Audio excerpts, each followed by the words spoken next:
सर्वप्रथम सर्वांना जय ज्योती जय क्रांती।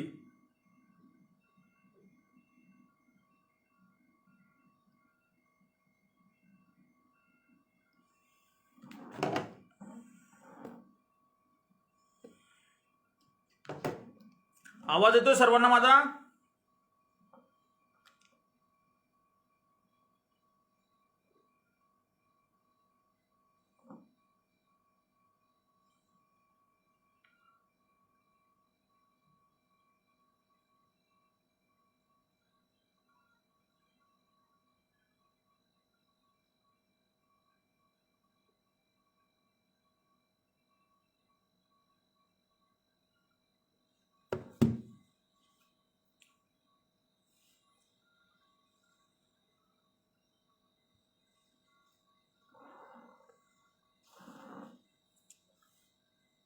आजचा आपला विषय आपण सर्वांना सोशल मीडियाच्या माध्यमातून सांगितलेलंच आहे की भारतीय जनता पार्टी ओबीसी मोर्चा आणि भारतीय जनता पार्टीच्या नेत्यांना ओबीसीचा पुडका आताच का आला, या विषयावर आपण सविस्तर खुलासा आज करणार आहोत आणि मुद्देसूद माहिती मला आपल्याला फेसबुक लाईव्हच्या माध्यमातून महाराष्ट्राच्या जनतेला आणि ओबीसी कार्यकर्त्यांना द्यायची आहे।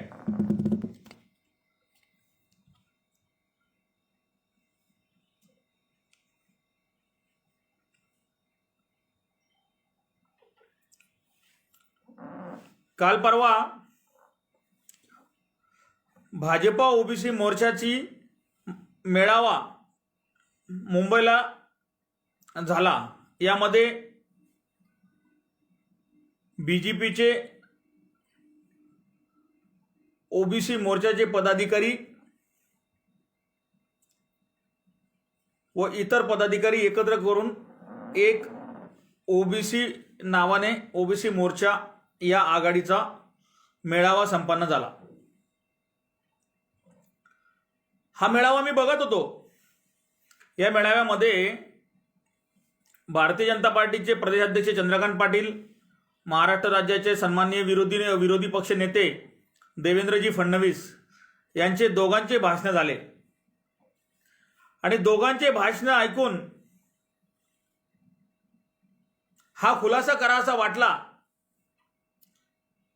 की ओबीसी बद्दल किती यांना पुडका आहे, तो खरा की खोटा, हे आपल्याला आज महाराष्ट्राच्या जनतेला सांगायचं आहे। खरं तर विरोधी पक्ष नेते माननीय देवेंद्र भाऊ, तुम्ही तर एखाद्या नाटक कंपनीमध्ये किंवा एखाद्या पिक्चरमध्ये काम करायला हवे, कारण तुम्ही उत्तम कलाकार आहात। आपण नेता कमी आणि अभिनेता जास्त दिसतात, कारण आपल्याला वेगवेगळ्या विषयावर अभिनय करायला चांगले दिसते।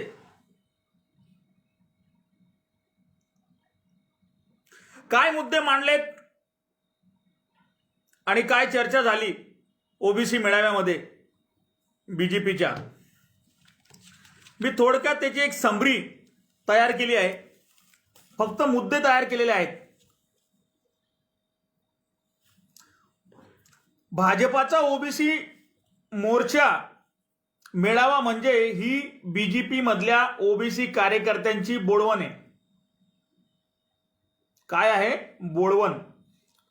ओबीसी कार्यकर्त्याची बोळवण करण्याचा प्रयत्न पक्षाच्या माध्यमातून झालेला आहे। तुम्ही बघा, ओबीसी मेळावा भारतीय जनता पार्टीचा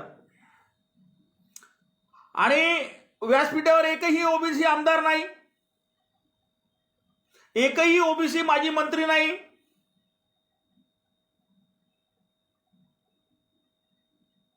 का यांना आमंत्रण नव्हते का? यांना बसण्याचा व्यासपीठावर अधिकार नाहीये? तुम्ही सांगतात भारतीय जनता पार्टीचे 37 आमदार हे ओबीसी आहेत, पण 37 आमदारापैकी किती ओबीसी आमदार भाजपाच्या ओबीसी मोर्चा आघाडीच्या मेळाव्याच्या व्यासपीठावर होते? एकही आमदार मोर्चाच्या व्यासपीठावर मला दिसला नाही. का भाजपामध्ये ओबीसी नाही आहेत का? का त्यांना भाषण करता येत नाही किंवा त्यांना ओबीसीचे मुद्दे मांडता येत नाही?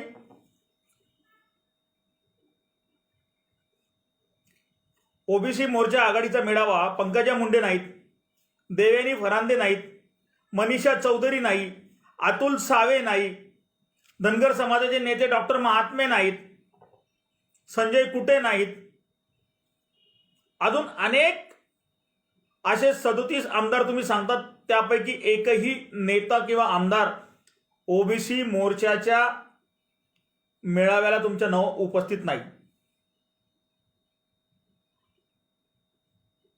आणि देवेंद्रजी सांगतात की ओबीसी साठी आम्ही रस्त्यावर उतरू. अहो, तुम्ही व्यासपीठावर साध्या संघटन मेळाव्याला ओबीसीचे आमदार बोलू देत नाही, ओबीसीच्या आमदारांना बसवत नाही, तर तुम्ही त्यांच्यासाठी काय रस्त्यावर उतरणार?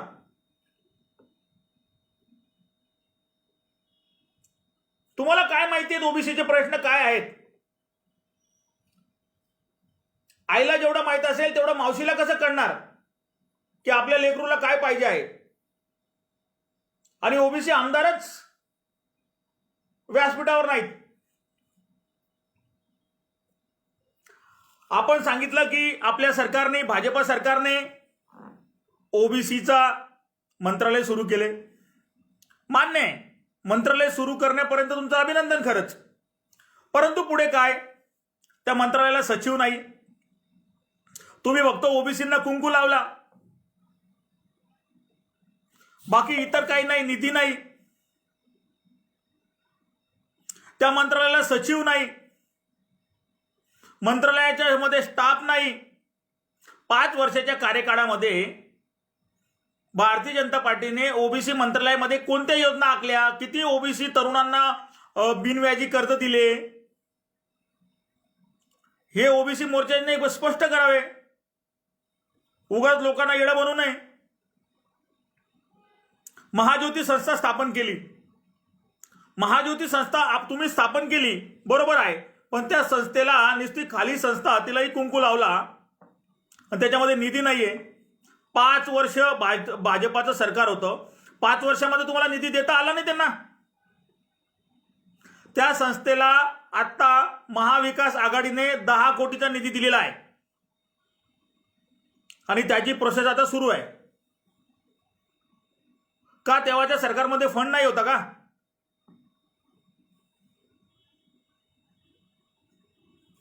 पुराणिक साहेब म्हणतात तुमचे बहुजन हिताय बहुजन सुखाय.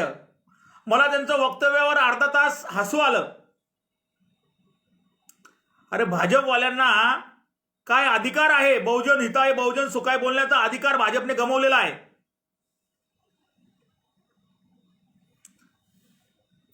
प्रदेशाध्यक्ष चंद्रकांत दादा पाटील म्हणतात, वा वा वा वा, किती छान मेळावा आयोजित केला. माझं ओबीसी मोर्चाच्या कार्यकर्त्यांचं कौतुक करावं तेवढं कमी आहे. अहो, तुम्ही फक्त आमचं कौतुकच करणार का? आमच्या ओबीसी कार्यकर्त्यांना भाजपामधले असो का बाहेरच्या असो सक्षम करा ना. आर्थिक सक्षम ओबीसी कार्यकर्त्यांना करणार नाही, फक्त कौतुक करणार खोट्या तोंडाने.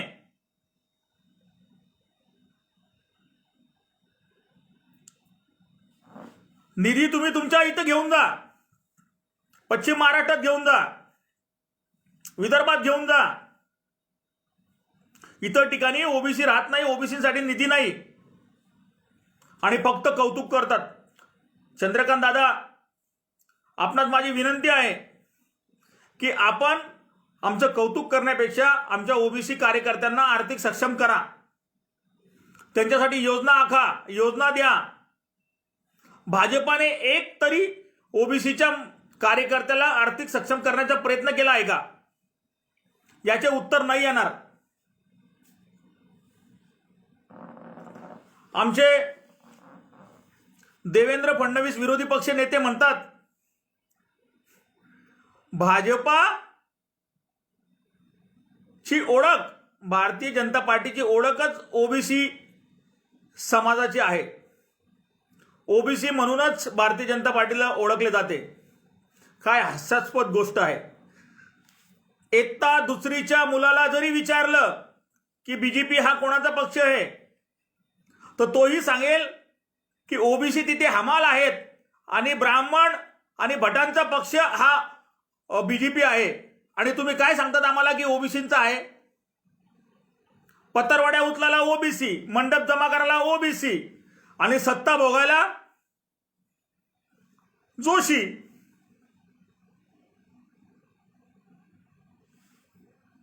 देवेंद्रजी, आपण उत्तम चतुर असे वक्ते आहात. आपण कोणालाच बोलू देत नाहीत. परंतु आपल्याला विनंती आहे की आपण मुद्द्यावर बोलत चला. नुसतं जोरजोरात आरोड्या मारून काही होणार नाही. आताचा ओबीसी आणि ओबीसी कार्यकर्ते हे सुज्ञ झाले आहेत. सत्तेवरून खाली पडल्यावर भारतीय जनता पार्टीला ओबीसीची आठवण झाली. आता कसं काय फडणवीस साहेबांना ओबीसी समाज आठवला? 5 वर्ष देवेंद्रजी तुम्ही मुख्यमंत्री होतात आणि 5 वर्षाच्या तुमच्या कार्यकाळामध्ये तेव्हा तुम्हाला ओबीसी आठवला नाही, ओबीसी कार्यकर्ते आठवले नाही. आता तुम्हाला ओबीसी आठवतायत.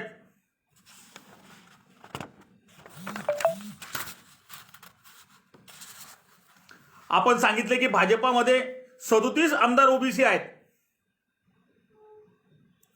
या 37 पैकी अधिकार किती लोकांना दिलेत तुम्ही? अहो, एकही आमदाराला तुम्ही अधिकार दिलेले नाहीयेत. फक्त हे आमचे कागदावर आमदार आहेत. एकही आमदाराला, ओबीसी आमदाराला तुम्ही विधानसभेमध्ये बोलू देत नाही. विधानसभेमध्ये बोलू दिले पाहिजे. ओबीसीच्या प्रश्नांवर चर्चा झाली पाहिजे. किती अधिकार दिले तुम्ही 37 आमदारांना सांगा. भाजपाने हे स्पष्ट करावे.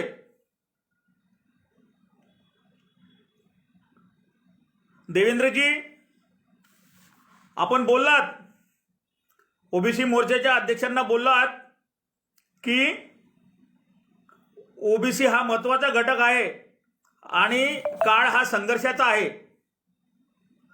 देवेंद्रजी, कमीत कमी तुम्हाला एवढी आठवण तरी झाली की तुम्ही आता संघर्षामध्ये आहात आणि तुमचा पुढचा काळ हा संघर्षाचाच आहे. आणि तुमच्या बरोबर जे संघर्ष करणारे नेते आणि कार्यकर्ते होते ते तुम्ही गमावले आहेत. त्यामुळे तुम्हाला ही बोलण्याची वेळ आली आहे.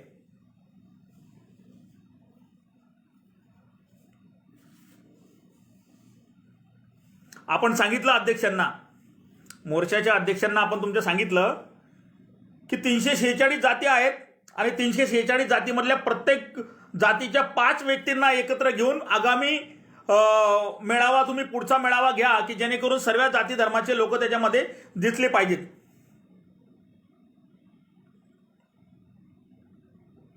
आता हा ओबीसी समाज तुमच्या भूलथापांना बळी पडणार नाही. कारण ओबीसी समाजाचे तरुण हे जागृत झाले आहेत. तुम्हाला चान्स दिला. आज भारतीय जनता पार्टी महाराष्ट्रामध्ये 2 खासदारांची पार्टी होती. ओबीसी समाजाने विश्वास तुमच्यावर ठेवला. नरेंद्र मोदी साहेब ओबीसी आहेत, त्यांच्यावर विश्वास ठेवला, त्यांच्या नेतृत्वावर विश्वास ठेवला आणि तुम्हाला एक वेळेस चान्स दिला. महाराष्ट्रामध्ये, देशामध्ये चान्स दिला. ओबीसीने डोळे झाकून मतदान केलं की काहीतरी ओबीसीचं भलं होईल, बहुजनांचं भलं होईल, शोषितांचं भलं होईल, वंचितांचं भलं होईल. पण तुम्ही कोणाचंही भलं केलं नाही. फक्त ओबीसी नेत्यांचे, बहुजनांच्या नेत्यांचे वाटोडे केले. त्यांच्या चौकशा लावल्या, तिकीटं कापले, प्रतिस्पर्धी तयार होऊ दिले नाही. देवेंद्रजी, दुनिया गोल आहे. मी एवढा मोठा कार्यकर्ता नाही की तुम्हाला सल्ला देईल. परंतु जे दिसतं ते बोललं पाहिजे. आपलं परवाचं भाषण मी पूर्ण ऐकलं आणि परवाच्या भाषणावर काहीतरी खुलासा सविस्तर करावा, मुद्देसूद करावा, हे महाराष्ट्राच्या कार्यकर्त्यांना सांगावं हे मला वाटलं.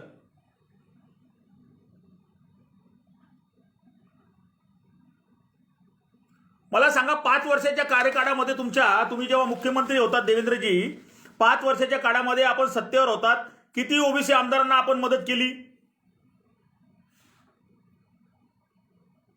अहो तुम्ही ओबीसी आमदारांना मदत तर सोडा, तुम्ही भाजपाच्या ओबीसी आमदारांना मदत तर केलीच नाही, उलटा त्यांना संपवलं, इकून त्यांच्या चौकशा लावल्या, होत्याचं न होत्याचं होतं केलं तुम्ही. कोणीतरी आरटीआय कार्यकर्त्याला मागून सांग, कोणाला तरी इकून सांग, कोणाला तरी तिकून सांग. खूप छान यंत्रणा आणि खूप चांगली 5 वर्षाच्या कार्यकाळामध्ये आपण केली. आपल्याला वाटत होतं देवेंद्रजी की मांजर दूध पिते आहे, लक्ष कोणाचं नाही, परंतु लक्ष सर्वांचं होतं.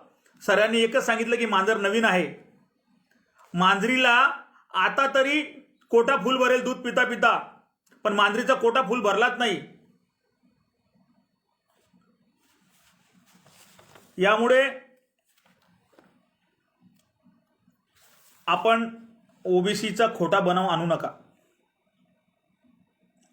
तुम्ही म्हटले आम्ही ओबीसी साठी रस्त्यावर उतरू, तुम्ही ओबीसी साठी रस्त्यावर उतरणार, आमच्या ओबीसी आमदार, आमचे ओबीसी कार्यकर्ते गेलेत का कुठे जंगलामध्ये?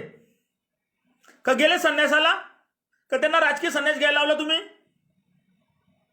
अहो देवेंद्रजी, तुम्ही त्या विधानसभेमध्ये एकही ओबीसी आमदाराला बोलू देत नाही, मीडियामध्ये एकही ओबीसी आमदाराला बोलू देत नाही, एकही नेत्याला बोलू देत नाही. सर्व ठिकाणी तुमचीच चमचोगिरी, सर्व ठिकाणी तुमचीच चमकोगिरी. मान्य आहे तुम्ही विरोधी पक्ष नेता आहात, विरोधी पक्ष नेता असताना ओबीसीच्या प्रश्नांना ओबीसीच्या लोकांना बोलू दिलं पाहिजे ना. मागचं 2 दिवसाचं अधिवेशन, आता तर 2 दिवसाचं अधिवेशन झालं. या अधिवेशनामध्ये सकाळपासून संध्याकाळपर्यंत तुम्हीच तिथे बोलतायत.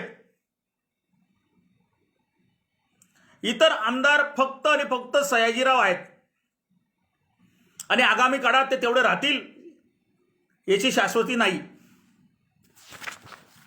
तुमच्या प्रत्येक मुद्द्याला, भाषणात तुम्ही केलेल्या प्रत्येक मुद्द्याला मी ते उत्तर दिलेलं आहे आणि प्रत्येक मुद्द्याचं मी विश्लेषण केलेलं आहे.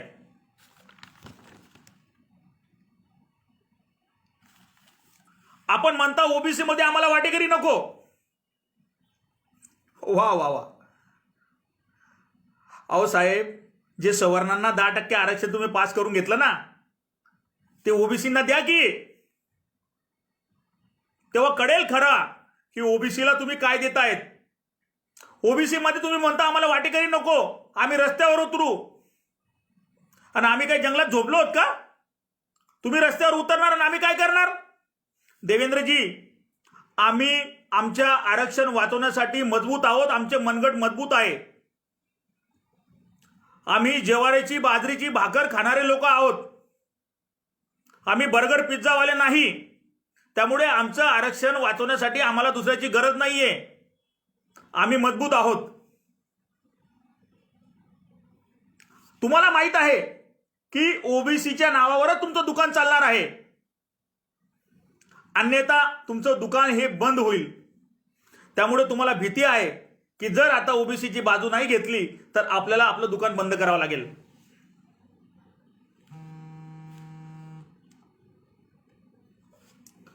आपण मागील 15 वर्षाचं भाषण काढून बघा.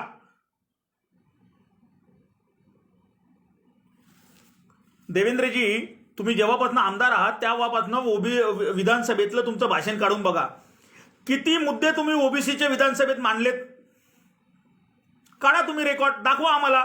तुम्ही म्हणतात ना ओबीसी साठी आम्ही रस्त्यावर उतरू, मग आतापर्यंत तुम्हाला कोणी थांबवलं होतं? ओबीसी साठी, बहुजनांसाठी, वंचितांसाठी, शोषितसाठी, पीडितसाठी, आदिवासींसाठी, कोड्यांसाठी फक्त आणि फक्त एकनाथराव खडसे हे भांडले आहेत. विधानसभेमध्ये 6-6 तास बोलले आहेत. छोट्या छोट्या जातीतल्या छोट्या छोट्या घटकाला न्याय मिळाला पाहिजे. शिष्यवृत्तीचा प्रश्न असेल, कास्ट सर्टिफिकेटचा प्रश्न असेल, जातीच्या दाखल्याचा विषय असेल, सर्व ठिकाणी हे एकनाथराव खडसेंनी मुद्दे मांडलेत.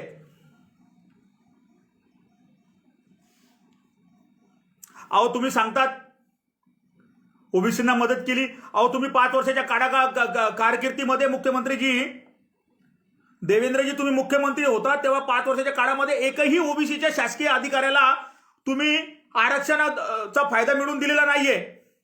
एकाही अधिकाऱ्याची पदोन्नती झाली नाहीये. मला दाखवा, किती जणांची लिस्ट दाखवा, प्रसिद्ध करा, मीडियाला द्या की माझ्या कार्यकर्त्यामध्ये मी ओबीसीच्या एवढ्या तहसीलदारांना पदोन्नती दिली, एवढ्या पोलीस अधिकाऱ्यांना दिली. तुम्ही एकही अधिकाऱ्याला दिलेली नाहीये. आणि काय तुम्हाला ओबीसीचा कळवळा आलाय?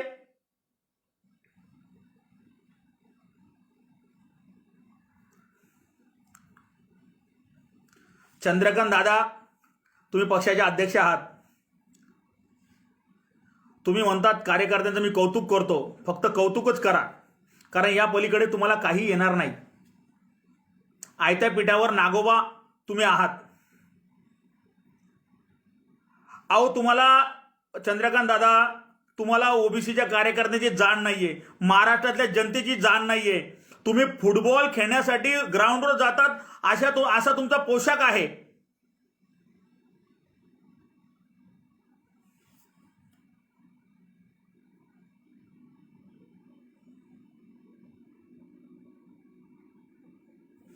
महाराष्ट्रातल्या सर्व ओबीसी बांधवांना, बहुजन समाजाच्या बांधवांना, तरुणांना माझे आव्हान आहे की जर आगामी काळामध्ये आपल्याला खरंच ओबीसी समाजाला संरक्षण द्यायचं असेल किंवा ओबीसींना न्याय मिळवून द्यायचा असेल तर राज्याचे नेते, बहुजनांचे कैवारी माननीय एकनाथराव खडसे यांच्या पाठीशी आपण खंबीरपणे उभं राहिलं पाहिजे. आणि हाच एक नेता आहे की जो आपल्या सर्वांना, तुम्हाला, आम्हाला सर्वांना न्याय मिळवून देईल. उभ्या आयुष्यामध्ये अनेक पदं भोगली, पण नाथाभाऊंची साधी सरळ राहणीमान आहे. कुठल्याही कार्यकर्त्यांनी फोन केला तर एका मिनिटात ते फोन घेतात. देवेंद्रजी, आपण तर फोन पण ठेवतात, तुम्हाला एकही फोन लागत नाही. आज जर महाराष्ट्रामध्ये ग्रामीण भागामध्ये कुठल्याही कार्यकर्त्यावर काही जर अन्याय झाला तर तो कोणाला फोन करणार? अहो आम्हाला अभिमान आहे आमच्या नाथाभाऊंचा की नाथाभाऊ एका मिनिटात आमचा फोन घेतात आणि एका मिनिटात सांगतात, त्या अधिकाऱ्याची खरडपट्टी करतात. जे सत्य असेल ते झालंच पाहिजे. हाच खरा बहुजनांचा नेता आहे आणि हेच खरे आगामी महाराष्ट्रातील सर्व जाती धर्माला न्याय देऊ शकतात.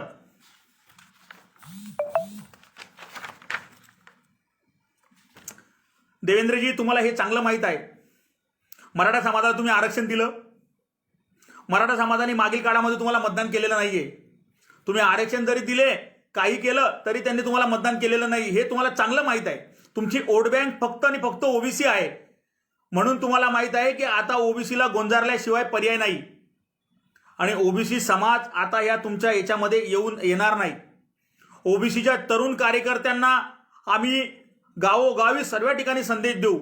ओबीसी मध्ये सर्वात मोठा समाज हा माळी समाज आहे. माळी समाजाच्या प्रत्येक तरुणांपर्यंत आम्ही पोहोचू.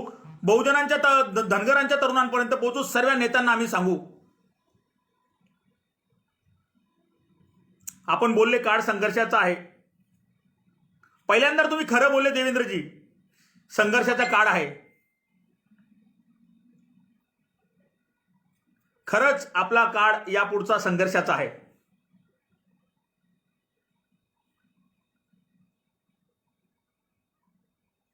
राष्ट्रवादी काँग्रेस पार्टी, महाविकास आघाडी महाराष्ट्रामध्ये अतिशय चांगलं काम बहुजनांसाठी आणि ओबीसीसाठी करत आहे आणि आगामी काळात चांगलं करेल याची पूर्ण शाश्वती आहे. त्यामुळे तुमच्या या वावड्या ज्या तुम्ही उठवत आहात त्यांना कोणी भीक घालणार नाही. भारतीय जनता पार्टीमधल्या ओबीसी माझ्या तरुणांनो, जर तुम्ही माझा हा व्हिडिओ बघत असाल किंवा माझा फेसबुक लाईव्ह बघत असाल तर आजचा तारीख आणि आजची वेळ लिहून ठेवा. तुम्हाला तिथे भविष्य नाहीये. भारतीय जनता पार्टीतल्या ओबीसी कार्यकर्त्यांना, ओबीसी नेत्यांना शून्य अधिकार आहे. तुमचा वापर फक्त संघटन करण्यासाठी होईल, मेळाव्याला गर्दी जमवण्यासाठी होईल. पत्तरवाड्या उतरल्या तुम्ही, पॉम्पलेट वाटायला तुम्ही, मतदानाचे बूथ पोलिंगला बूथ कार्यकर्ते तुम्ही, आणि सत्ता आली का सत्तेवर बसण्यासाठी आयत्या पिठावर नागोबा म्हणून चंद्रकांत दादा पाटील, देवेंद्रजी फडणवीस, अजून जे असतील नसतील कोणी. ओबीसी बहुजन समाज हा भारतीय जनता पार्टीचा फुकटचा हमाल आहे असं तुमचे भाजपाचे अनेक नेते खासगीमध्ये बोलताना दिसतात. देवेंद्रजी, काहीतरी कर्तृत्व चांगलं करा. मोदींच्या नावावर मतं मागणं बंद करा. मोदी साहेब तर कर्तृत्ववान आहेतच, पण महाराष्ट्राच्या भाजपाचं काय कर्तृत्व आहे हेही लोकांना कळू द्या.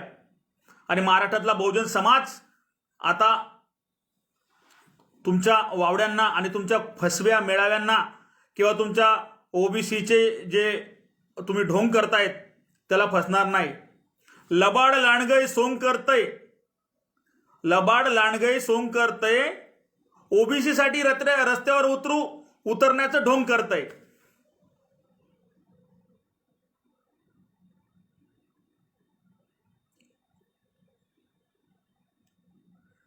यासाठी आपल्या प्रत्येक मुद्द्याचं मी इथे लिहून ठेवलं होतं. एवढं तुम्ही खोटं बोललात तिथे.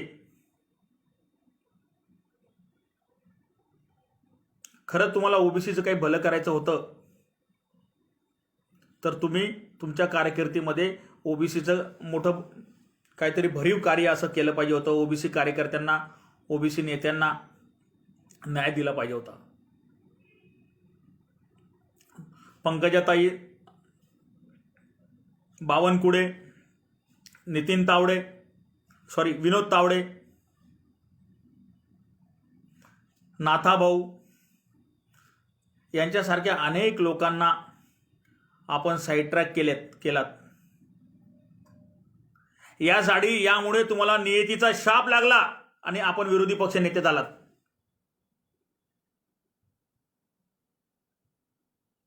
ओबीसी साठी तुम्हाला रस्त्यावर उतरण्याची काही गरज नाहीये. आमचे ओबीसी कार्यकर्ते आणि आमचे ओबीसी नेते सक्षम आहेत. तुमची आम्हाला गरज नाही. खोटे आश्वासनाची आम्हाला गरज नाही. आमचे ओबीसी बांधव शेतकरी आहे, कष्टाची कमावतो, कष्टाची खातो आणि प्रामाणिक आहे. त्यामुळे आमच्या ओबीसी बांधवांचं किंवा ओबीसी नेत्यांचं तुम्ही आयुष्यात काही भलं करू शकणार नाही हे आम्हाला पटलेलं आहे. हे ओबीसी समाज बांधवांना समजलेलं आहे. त्यामुळे आपण ओबीसी साठी खोटा पुडका आणि ओबीसी साठी रस्त्यावर उतरू असे ढोंग कृपया करू नका. आपल्याला हात जोडून विनंती आहे. आपल्या मदतीची आम्हाला गरज नाही. आमचं आरक्षण वाचवण्यासाठी आम्ही सक्षम आहोत. फुले शाहू आंबेडकरांचा आम्हाला वारसा आहे. आमच्या बापाने आम्हाला हे आरक्षण दिले, डॉक्टर बाबासाहेब आंबेडकरांनी. त्यामुळे आम्ही सक्षम आहोत. आमच्याबरोबर SC ST NT सर्व समाज, सर्व घटक आम्ही एकत्र आहोत. आणि कृपया करून मराठा बांधवांमध्ये आणि ओबीसीमध्ये आपण भांडणं लावू नका. मराठा बांधवांनी तर तुम्हाला चांगलं ओळखलंच आहे. त्यामुळे मराठा बांधव तुम्हाला मतदान करणारच नाहीत. म्हणून तुम्ही आता ओबीसी कॅप्चर करण्यासाठी निघाले आहात. पण ओबीसी पण आता शहाणा झाला आहे, ओबीसी हुशार झाला आहे. त्यामुळे ओबीसी समाज आता तुमच्या भूलथापांना बळी पडणार नाही. 2-4 ओबीसींना पद देऊन तुम्ही भारतीय जनता पार्टी ओबीसीचा चेहरा म्हणून सांगतात हे जनतेला माहीत आहे. आणि ज्या लोकांना तुम्ही पद दिले आहेत त्यांचं कर्तृत्व, नेतृत्व समाजामध्ये काय आहे हे ओबीसीला, बहुजन समाजाला चांगली माहीत आहे. त्यामुळे तुमच्या कुठल्याही भूलथापांना ओबीसी बहुजन समाज हा बळी पडणार नाही. एवढंच आजच्या दिवशी मी इथे बोलतो.